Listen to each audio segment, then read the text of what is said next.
Sonoma, California, seemed like a scene from a travel agency advertisement. The morning light gently caressed the endless vineyards, shimmering with a silvery sheen of morning dew. The wind played with the vines, rustling the leaves like ocean waves. The air was filled with the aromas of oak, fresh earth, and subtle notes of wine that always lingered in this region. Wine estates, nestled in greenery, stretched along well-maintained roads, and in the distance, the silhouettes of hills framed this little piece of paradise. But this day did not begin like the others. The tranquility that usually surrounded the town seemed disrupted by an invisible crack. At one of the remote estates, hidden among old oaks and tall vines, something had happened that did not fit into Sonoma's usual rhythm. Villa Harmony was the jewel of the local resort. It stood secluded, far from other houses, surrounded by vineyards that stretched beyond the horizon. Large windows offered views of the valley, and spacious terraces invited guests to relax with a glass of wine. This was a place where loving couples came to enjoy the silence and tranquility. Every corner of the villa was designed to evoke a sense of coziness and elegance. Snow-white curtains, soft light from antique lamps, and handmade furniture. A few days ago, newlyweds Melody Langston and Andrew Harper had moved into this villa. The staff saw them when they arrived. She with shining eyes and a bright smile. He with confidence and an expensive watch on his wrist. They seemed like the embodiment of the perfect couple, the kind that gets photographed for magazine covers. But today, everything changed. Anna, a young maid working at the resort for the first year, was the first to notice something was wrong. Her shift included checking the villas before the day began to ensure the guests felt comfortable. Usually this task was routine, but as she approached Villa Harmony, she noticed something strange. The terrace was empty, although guests usually like to have breakfast outdoors. One of the chairs was overturned and a towel lay by the pool as if thrown in haste. When Anna knocked on the door, there was no answer. She knocked again, louder this time, but everything remained silent. The girl decided to go inside, thinking the guests might have left early for an excursion. But as soon as she stepped over the threshold, her heart stopped. The living room, usually impeccably tidy, looked like a hurricane had passed through it. A pillow from the sofa lay on the floor, and a wine glass was shattered into countless shards. There was a faint metallic smell in the air that Anna couldn't immediately recognize. She moved further, her legs trembling, and her fingers tightly clutching her phone. In the bathroom, she froze, unable to take a step. The floor was covered in blood.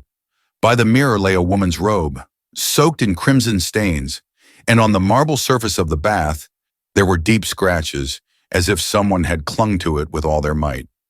In the center of the room, surrounded by shards of glass, lay the body of a woman.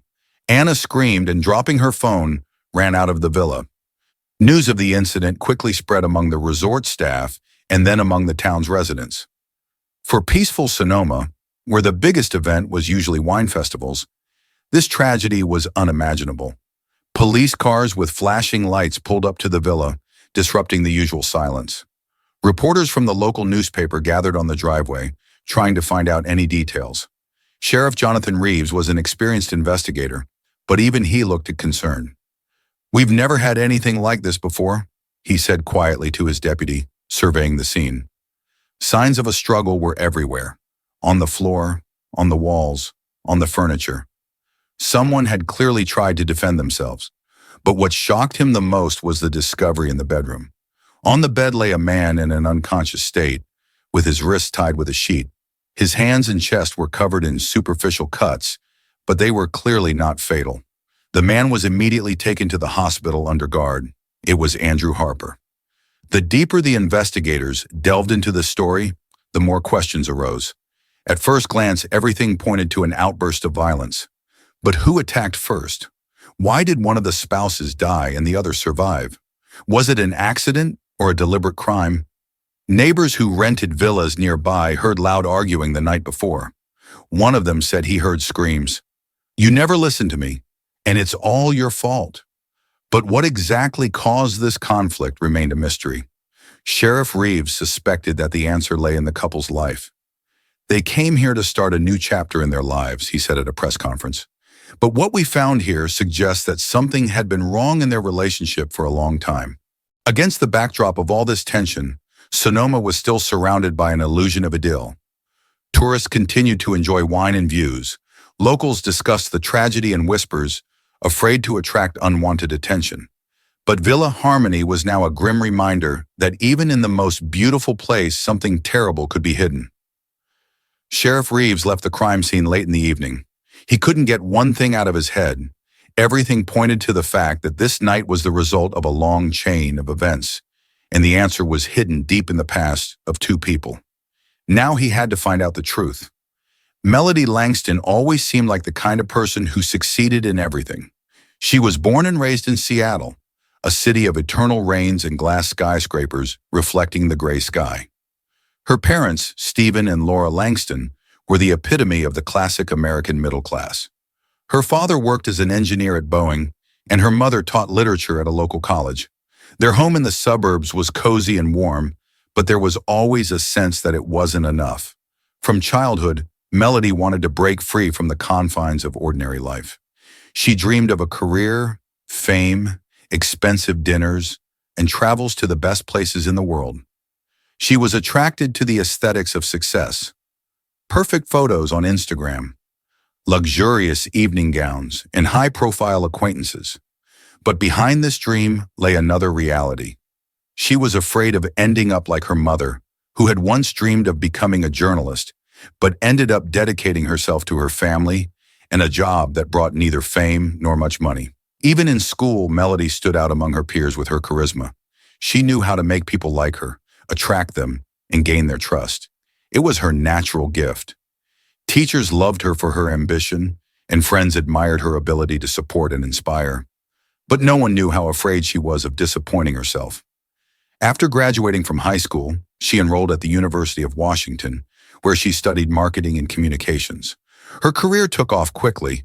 While still a student, she landed an internship at a major PR agency and became a full-time employee 2 years later.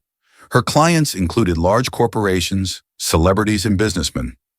She knew how to promote people, create their image, and write the right texts.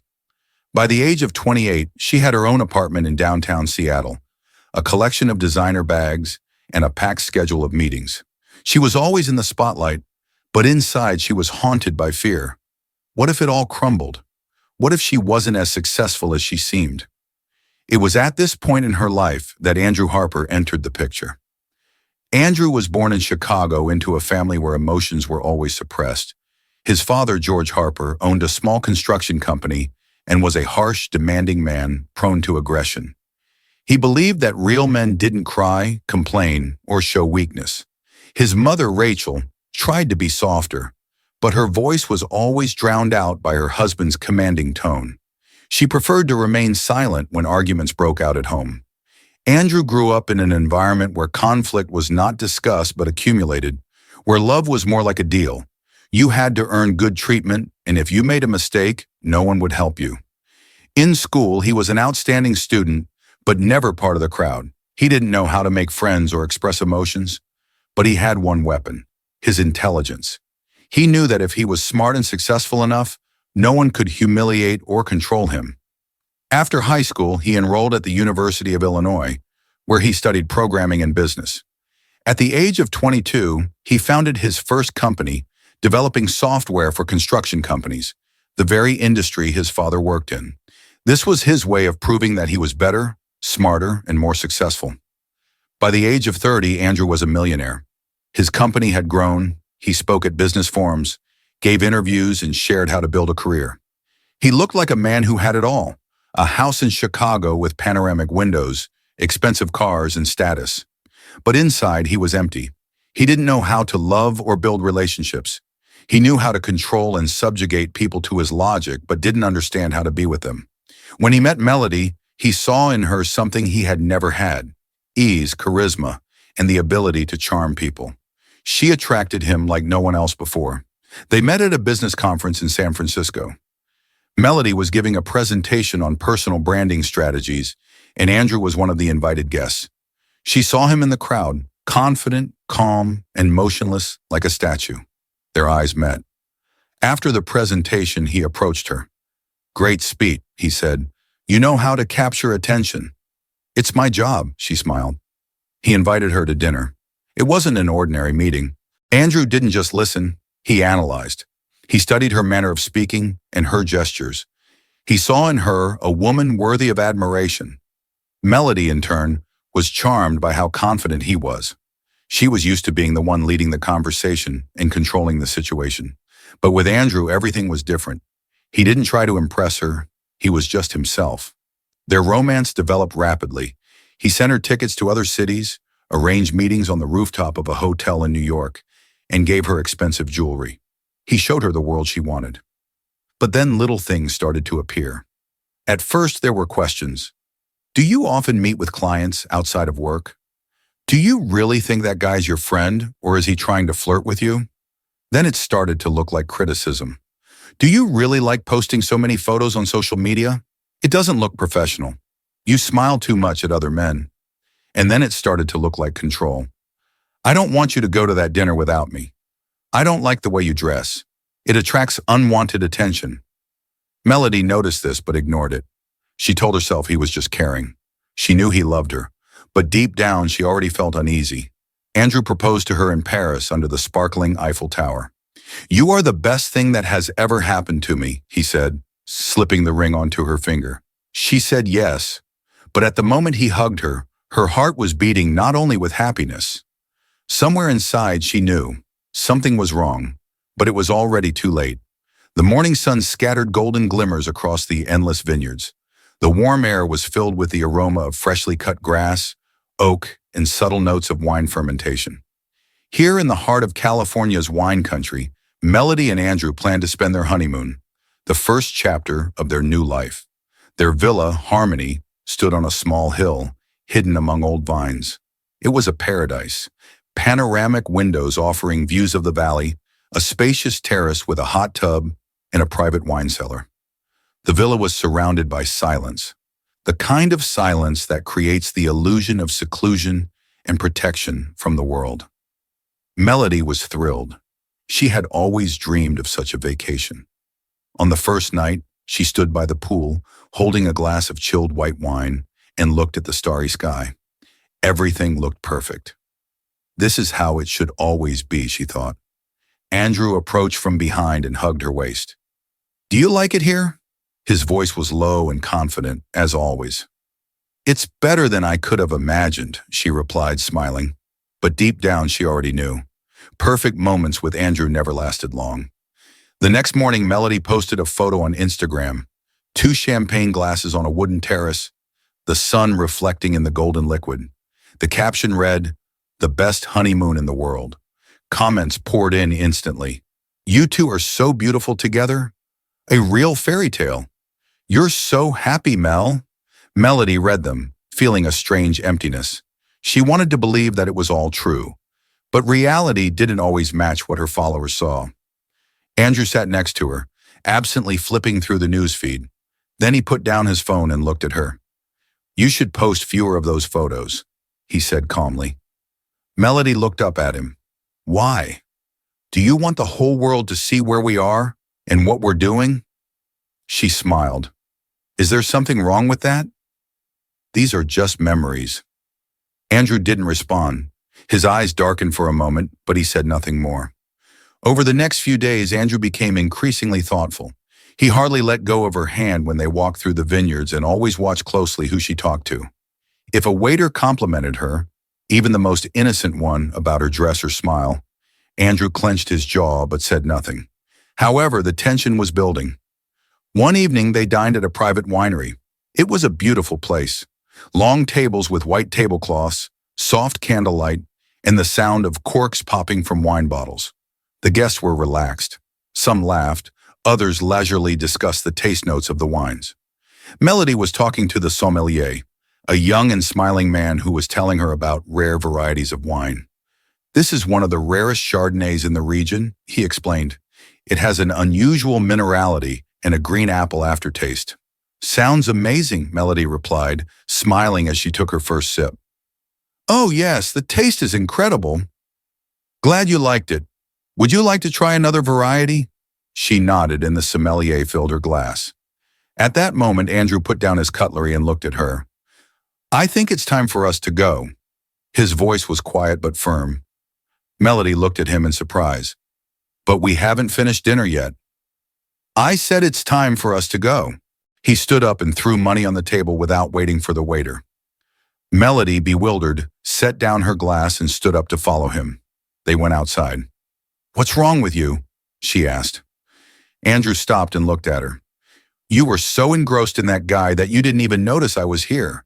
Melody laughed, but the laughter quickly disappeared when she saw the expression on his face.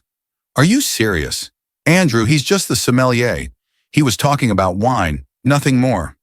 You were smiling too much. You're serious? He clenched his jaw. You never understand when you've crossed the line. She felt anger welling up inside her. What line are you talking about? I was just having a conversation. He took a step closer, towering over her. You need to be more careful, Mel. Sometimes you act like you're not married. She froze. What did you say? Andrew didn't respond. He turned around and walked away quickly. Melody stood there, the night air suddenly feeling cold. They returned to the villa in silence. Melody lay in bed, looking at the ceiling, listening to Andrew breathing next to her. She thought her honeymoon would be the best time of her life, but instead she felt like something was changing. The small cracks in their relationship, which she hadn't noticed before, were now growing deeper, and something inside her told her this was just the beginning. It was 10:47 p.m. when the White Vine wine shop closed to visitors. This was their last evening in Sonoma, and Melody hoped it would be peaceful. They sat at a small table on the terrace, illuminated by the soft light of lanterns, watching the vineyards disappear into the night darkness. Everything looked perfect. Almost. Andrew was silent. He swirled a glass of wine in his hand but didn't drink. From time to time, his gaze lingered on Melody, heavy and piercing. She felt his anger. He wasn't talking, but she knew he was seething inside, and she knew why. Earlier that evening, she had accidentally laughed at a waiter's joke, completely innocently. Just a polite laugh in response to something silly he said. But Andrew withdrew. In his eyes there was a shadow, that very look she had learned to recognize. Now he sat here, on their last dinner, and apparently was again pondering her mistake. Are you angry? She asked, pretending her voice was calm. He looked up, his expression indifferent. Why do you think that? She set down her glass. Because you're acting like I did something terrible again. You think my flirting with the waiter is normal?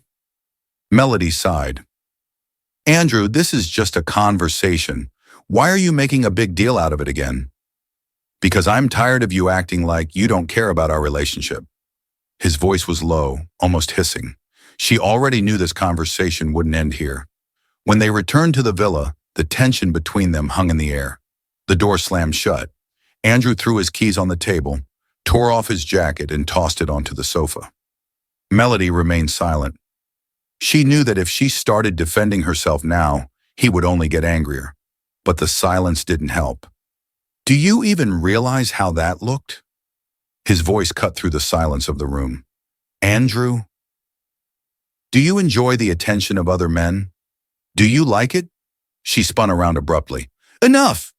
This is going too far. He took a step forward. Is it? And when did you decide you could set the boundaries in our relationship? Something in his voice made her feel fear. She knew he could be cruel with his words, but he had never seemed dangerous to her before. I need to go out, she said, heading for the door. But he was already there. His hand gripped the doorknob. You're not going anywhere. Let go, she said, her voice tense. Say I'm wrong, he demanded, his gaze burning into her.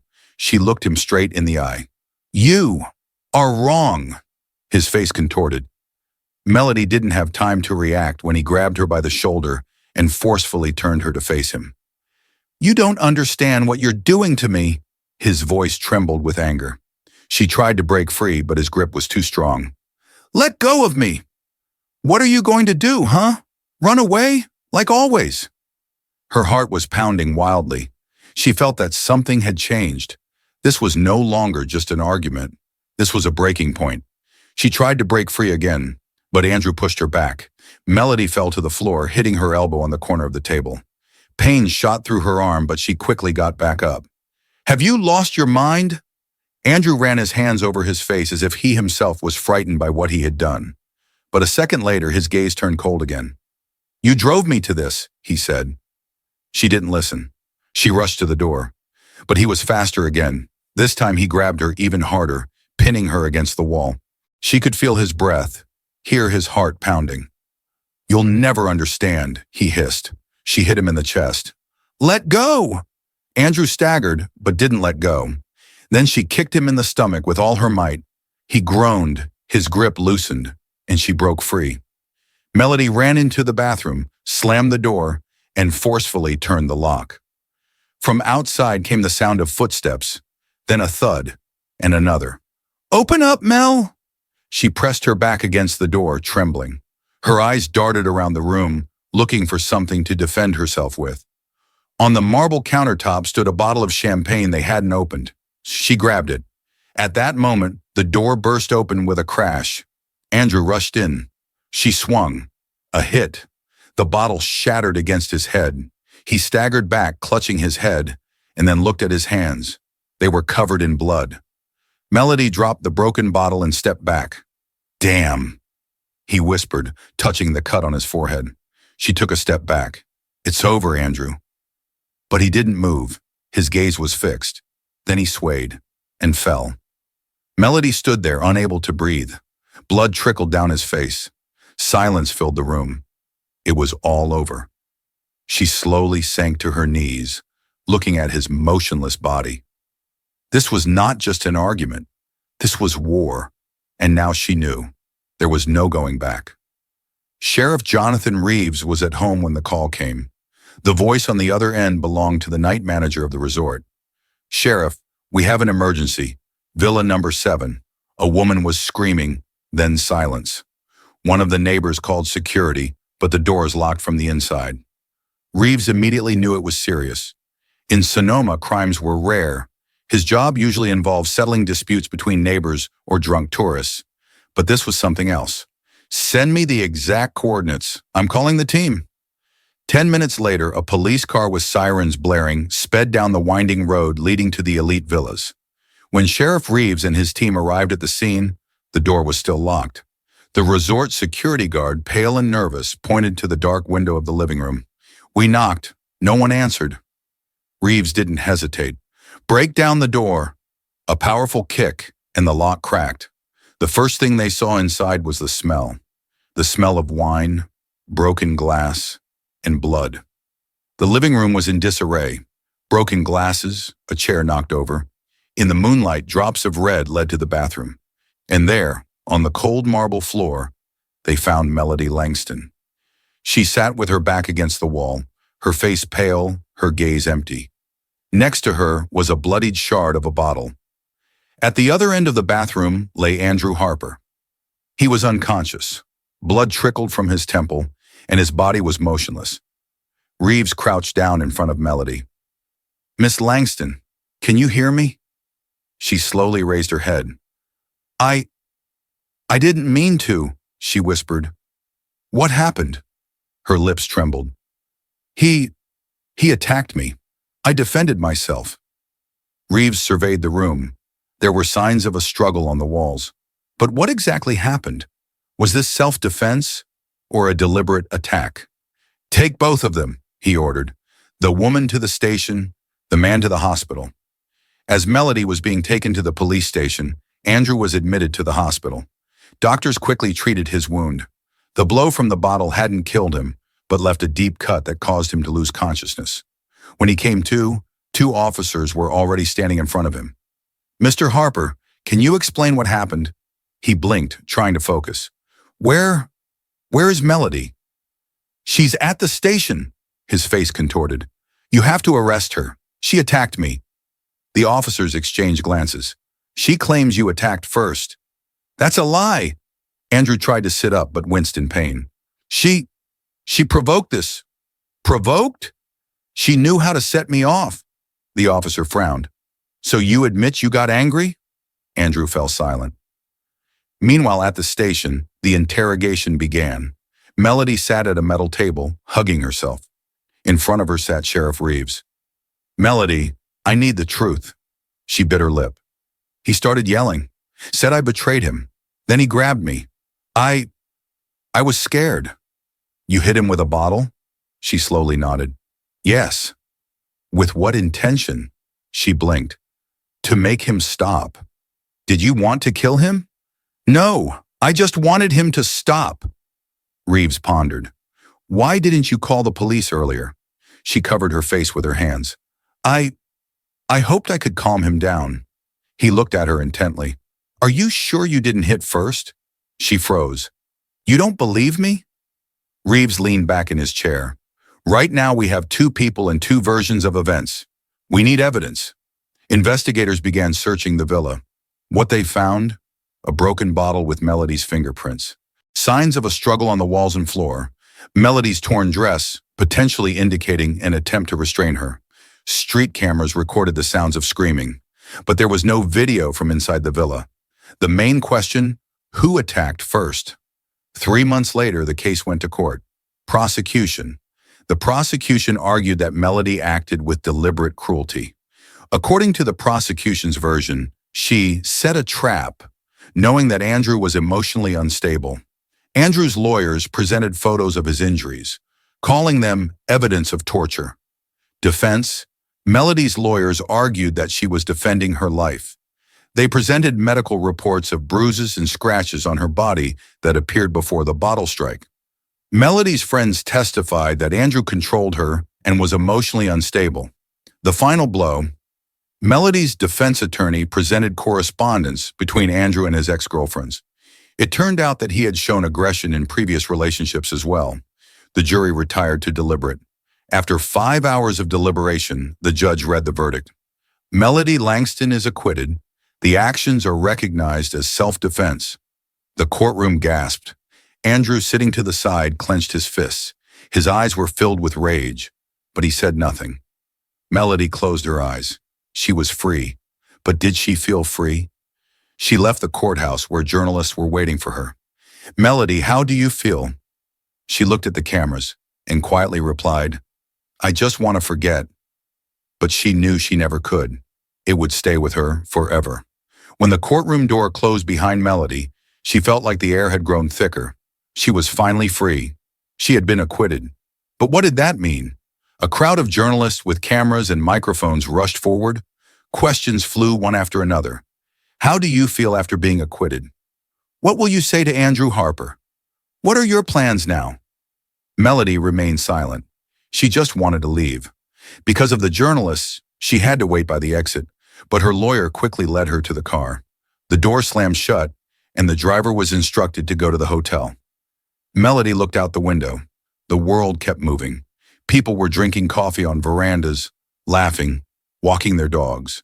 They lived as if nothing had happened, but she knew her life would never be the same. In another part of the city, Andrew sat in his apartment, staring at a bottle of whiskey. He had lost. The court had acquitted her, and now he was not the victim, but the man who had attacked his wife. Everyone looked at him with condemnation. His business partners began to distance themselves. Clients refused to work with his company. The firm's stocks plummeted. He checked his phone. There was a new article. The headline screamed, Court acquits Melody Langston. Harper, another aggressive man, stopped in time. His heart sank. He couldn't believe this had happened. One question kept echoing in his mind. How could she do this to me? He gripped the glass so tightly it nearly shattered in his hand. Melody returned to Seattle. She tried to live as she had before, but nothing worked. She could no longer sleep in the dark. She woke up at every rustle, thinking he was nearby. Every time someone stood too close behind her in a store, her hand trembled. On the street, people looked at her. Some recognized her from the news. Others just sensed that something was wrong with her. One day she went to a restaurant with a friend. At the neighboring table, two men were discussing something. When one of them mentioned Andrew Harper's name, her knees began to shake. She couldn't hear this. She rushed out of the restaurant, breathing heavily. Her friend caught up with her. Mel, are you okay? No, she whispered. Nothing will ever be okay again. A month after the trial, Melody received a letter. It was unsigned. Inside was a piece of paper with a short inscription, You haven't won. I'll be back. Her heart sank. She knew who it was from. She showed the letter to her lawyer, but he just shrugged. We have no evidence it's from him. Who else could it be? He hasn't officially broken the law. She crumpled the letter in her hands. He was still playing with her. 6 months passed. Melody moved to another city, changed her phone number. But the fear didn't go away. Every night she checked if the doors were locked. Every morning she looked around before leaving the house. But one day she realized she no longer wanted to live in fear. She signed up for therapy. She started taking self-defense classes. She started a journal and wrote in it, "I am no longer afraid." It was a lie, but she hoped that one day it would become true. In another city, Andrew sat at his computer. On the screen was her social media profile. He looked at her new photos, her smile. He clenched his fists. He couldn't let her go. He closed his laptop and left the apartment. This story is not over yet.